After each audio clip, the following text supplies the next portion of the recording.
नेपालका यी 5 ठूला अत्यन्तै सुन्दर उपत्यकाहरू जसले नेपालको सुन्दरतालाई अझै बढाएको छ।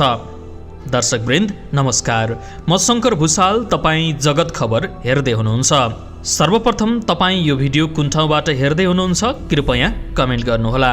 दर्शकवृन्द, नेपाल एउटा भौगोलिक सुन्दरताले भरिपूर्ण देश हो जहाँ हिमाल, पहाड, तराई मिलेर बनेको छ। तर आज हामी तपाईहरूलाई नेपाललाई थप सुन्दर बनाउन सहयोग गर्ने एउटा महत्त्वपूर्ण विषयको बारेमा जानकारी दिने कोसिस गरिराखेका छौँ। यो भिडियोमा तपाईहरूलाई हामीले नेपालका ठूला 5 उपत्यकाहरूको बारेमा जानकारी दिनेछौँ। चारैतिर पहाडले घेरिएको तथा बीचमा समतल भएको भूभागलाई उपत्यका भनिन्छ। नेपालमा 2 प्रकारका उपत्यकाहरू रहेका छन्, पहाडी क्षेत्रभित्रको उपत्यका र भित्री मधेस क्षेत्रका उपत्यकाहरू। यसरी नेपालमा उपत्यका बाहेक टारी र माडीहरू समेत रहेका छन्। आजको विषयवस्तु सुरु गर्नुभन्दा पहिले तपाईहरूलाई यदि यो भिडियो मन परेमा एक लाइक गर्न नभुल्नुहोला, किनभने तपाईहरूकै माया र साथको आशामा हामी 10,000 लाइकको टार्गेट राखेका छौँ। त्यसैले तपाईँको एक लाइकको अपेक्षा गर्दछौँ। आउनुहोस् विषयवस्तु सुरु गरौँ। 1 नम्बरमा रहेको छ काठमाडौँ उपत्यका। नेपालको राजधानी भनेर चिनिने काठमाडौँ नेपालको पहाडी क्षेत्रको मुख्य ठूलो उपत्यका समेत हो। यस्तै काठमाडौँमा मुख्य 5वटा नगरहरू समेत रहेका छन्। धेरै नै उब्जाउ माटो भएको यो उपत्यकालाई बागमती उपत्यका पनि भन्ने गरिन्छ। यस उपत्यकाको पहाडी क्षेत्रमा उत्पत्ति भई बागमती, विष्णुमती, धोबी खोला, हनुमन्ते, मनोहरा, कोगडो खोला र टुकुचा लगायत अन्य खोलाहरू बागमतीको जलाधारमा मिसिँदै चोबारको गल्छीबाट उपत्यका बाहिरतर्फ बग्ने गर्दछन्। काठमाडौँ नेपालको राजधानी मात्र नभई देशको मुख्य सहर समेत हो। यहाँ सभ्यताको प्रत्यक्ष रूपमा विकास भएको समेत भन्ने गरिन्छ। गोपाल वंश तथा मणिपाल वंशहरूको इतिहास बोकेको काठमाडौँ उपत्यकामा किराँतकाल, लिच्छविकाल, मल्लकाल हुँदै सङ्घीय लोकतान्त्रिक गणतन्त्रको स्थापना भएको हो। काठमाडौँ उपत्यकामा करिब 30 लाखको हाराहारीमा जनसङ्ख्या रहेको छ। देशको केन्द्रीय सचिवालय, सिंहदरबार, नारायणहिटी दरबार र मन्त्रालयहरू, विभिन्न केन्द्रीय कार्यालयहरू यसै उपत्यकामा रहेका छन्। काठमाडौँ नेपालको प्रमुख वाणिज्य केन्द्र पनि हो। यो उपत्यकामा एउटा ऐतिहासिक एवं धार्मिक स्थलहरू समेत रहेका छन्। यो उपत्यकामा पर्यटकीय स्थल एवं पुराना सम्पदा पाटन दरबार क्षेत्र, बसन्तपुर दरबार, भक्तपुर दरबार, पशुपतिनाथ मन्दिर, चाङ्गु नारायण मन्दिर, शम्भुनाथ तथा बौद्धनाथ लगायत अन्य विभिन्न धार्मिक तथा पर्यटकीय स्थलहरू रहेका छन्। पोखरा उपत्यका नेपालको सबैभन्दा बढी पर्यटक रमाउने ठाउँ काठमाडौँ पछिको पोखरा उपत्यका नै हो। यो मध्य नेपालमा पर्ने गर्दछ। पोखरा उपत्यकालाई सेती उपत्यका पनि भन्ने गरिन्छ। यो नेपालकै दोस्रो ठुलो पोखरा लेखनाथ महानगरपालिका पनि रहेको छ। यो क्षेत्रमा विजयपुर र कोत्रे लगायतका खोलाहरू सेती नदीको जलधारमा मिसिएर उपत्यका बाहिर बग्ने गर्दछन्। यो उपत्यकालाई तालहरूको धनी उपत्यका पनि भन्ने गरिन्छ। यो क्षेत्रमा फेवाताल, बेगनासताल, रूपाताल तथा खास्टे लगायतका अन्य ठूला तथा साना तालहरू समेत रहेका छन्। वर्तमान नेपालको एकीकरण हुनु पूर्व पोखरा कास्की राज्य अन्तर्गत पर्ने गर्दथ्यो।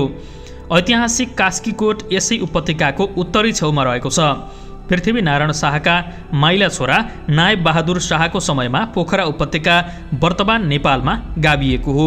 यो क्षेत्रमा चर्चित पातले छाँगो अर्थात् डेभिड फल समेत रहेको छ। साथै यहाँ माछापुच्छ्रे हिमालको छाया फेवातालमा पर्ने हुँदा पर्यटकको भिडभाड समेत लाग्ने गर्दछ। साथै अन्नपूर्ण पदयात्रा मार्ग पनि यसै उपत्यकाबाट सुरु हुने गर्दछ। यहाँबाट विभिन्न जिल्लाहरूमा जानका लागि महत्त्वपूर्ण राजमार्गहरू समेत रहेका छन्। यहाँ पृथ्वी राजमार्ग, सिद्धार्थ राजमार्ग, धौलागिरी राजमार्ग आदि रहेका छन्। यो एउटा धार्मिक पर्यटकीय स्थलको रूपमा चर्चित भएका कारण पनि यहाँको जनसङ्ख्या बढिरहेको छ। यो पोखराको शहरी र ग्रामीण क्षेत्रमा गरी करिब 3,60,000 भन्दा बढी जनसङ्ख्या रहेको छ। यहाँका रमणीय तालहरू र सेती नदी तथा हिमाली छाया तथा झरनाहरू प्रमुख पर्यटकीय स्थलहरू हुन्।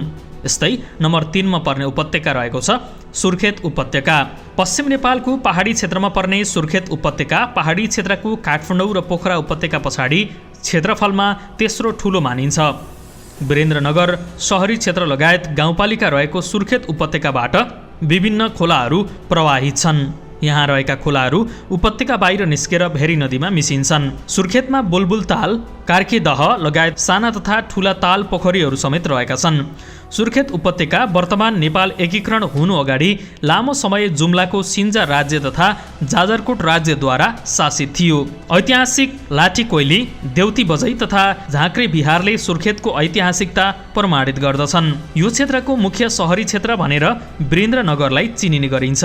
यो उपत्यकालाई नेपालका अन्य स्थानहरूसँग जोड्न राजमार्गले तथा सिन्जा उपत्यकासँग कर्णाली राजमार्गले र दाङ उपत्यकाको त्रिभुवन नगरसँग एक कच्ची सडक मार्गले जोडेको छ। यो उपत्यकामा ग्रामीण र शहरी क्षेत्रमा गरी 2,40,000 जति जनसङ्ख्या रहेको छ। दर्शकवृन्द, अब पालो भएको छ प्रश्न उत्तर सेगमेन्टको।